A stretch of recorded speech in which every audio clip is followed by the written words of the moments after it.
City Gold, Gold and Diamonds, Kerala and Karnataka. ഇതാണ് Kasaragod medical college എന്ന് കാണിച്ചുകൊണ്ട് പണി പൂർത്തീകരിക്കാത്ത ഒരു കെട്ടിടം വിഷ്വലുകളിൽ പ്രചരിക്കുന്നില്ലേ? അത് കാസർഗോഡ് മെഡിക്കൽ കോളേജിന്റെ ഒരു ബ്ലോക്കാണ്. കഴിഞ്ഞ 4 വർഷമായി ഹൈക്കോടതിയിൽ കേസ് നടന്നു വന്നിരുന്ന ഒരു ബ്ലോക്കാണ്. നമസ്കാരം. കാസർഗോഡ് ജില്ലയെക്കുറിച്ചാണ്. കാസർഗോഡ് ജില്ലയുടെ ആരോഗ്യ മേഖലയിൽ എന്തൊക്കെ മാറ്റങ്ങളാണ് ഈ കാലഘട്ടത്തിൽ ഉണ്ടായിട്ടുള്ളത്? ചികിത്സാപരമായി, അടിസ്ഥാന സൌകര്യങ്ങളിൽ, മെഡിക്കൽ വിദ്യാഭ്യാസത്തിൽ എന്തെങ്കിലും മുന്നേറ്റങ്ങൾ ഈ കാലഘട്ടത്തിൽ കാസർഗോഡ് ഉണ്ടായിട്ടുണ്ടോ? നമുക്കൊന്ന് പരിശോധിച്ച് നോക്കാം.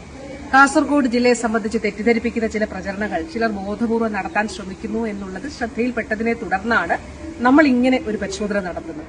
ഈ ചുരുങ്ങിയ സമയത്ത് എല്ലാ കാര്യങ്ങളും പറയുക അസാധ്യമാണ്. വളരെ പെട്ടെന്ന് ചുരുങ്ങിയ വാക്കുകളിൽ ചുരുക്കം ചില കാര്യങ്ങൾ നമുക്കൊന്ന് പരിശോധിച്ചു പോകാം.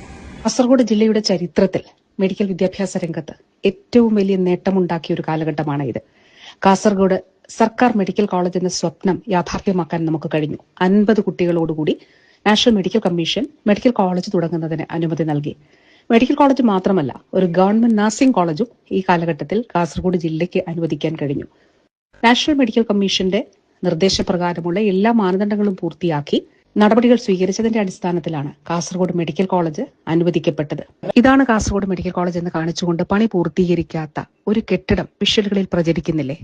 അത് കാസർഗോഡ് മെഡിക്കൽ കോളേജിന്റെ ഒരു ബ്ലോക്കാണ്.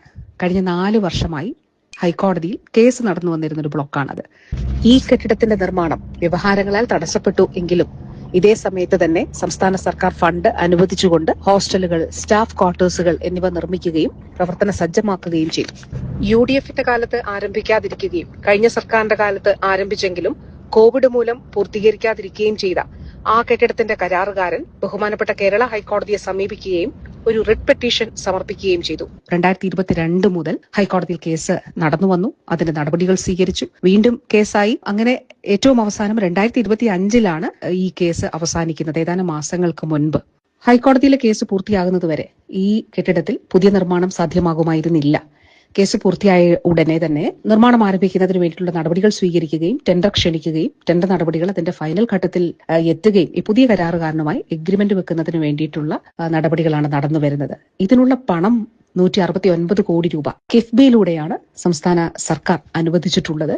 169 കോടി രൂപയ്ക്ക് ഇത് പൂർത്തീകരിക്കുകയും അത്യാധുനിക എക്യുപ്മെന്റ്സ് ഇവിടെ ലഭ്യമാക്കുകയും ചെയ്യുക എന്നുള്ളതാണ്. ഒരു സർക്കാരിന് ഈ കാലയളവിൽ സാധ്യമായ എല്ലാ കാര്യങ്ങളും ഇവിടെ ചെയ്യുവാൻ നമുക്ക് കഴിഞ്ഞിട്ടുണ്ട്.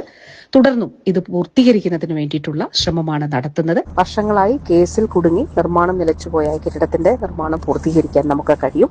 കാസർഗോട്ടെ ജനങ്ങളെ തുടർന്നും ചേർത്ത് പിടിച്ചു തന്നെ മുന്നോട്ട് പോകും. വീടായാലും ഇൻഡസ്ട്രിയിലായാലും ബിസിനസ്, വിദ്യാഭ്യാസ സ്ഥാപനങ്ങളോ മതപരമായ സ്ഥാപനങ്ങളോ ആണെങ്കിലും വയറിംഗ് വർക്കുകൾ, HT, LT കണക്ഷൻ എന്നിവയ്ക്ക് ഗവൺമെന്റ് ലൈസൻസ്ഡ് ഇലക്ട്രിക്കൽ കോൺട്രാക്ടറായ പള്ളങ്ങോട് ഇലക്ട്രിക്കൽ വർക്സിനെ തന്നെ ഏൽപ്പിക്കണം. പണി കമ്മിറ്റ് ചെയ്ത സമയത്ത് തന്നെ തീർത്തു തരും. കൂടാതെ നിങ്ങളുടെ സ്ഥാപനത്തിൽ അനുമതിയില്ലാതെ ജനറേറ്റർ സ്ഥാപിച്ചിട്ടുണ്ടെങ്കിൽ പള്ളങ്ങോട് ഇലക്ട്രിക്കൽ വർക്സിനെ ഏൽപ്പിച്ചോളൂ. എല്ലാവിധ പേപ്പർ വർക്കുകൾ സഹിതം ഉത്തരവാദിത്തത്തോടെ തന്നെ വർക്ക് പൂർത്തിയാക്കാം. കോൺടാക്ട് ചെയ്യൂ 9496 200 200 9497 500 600.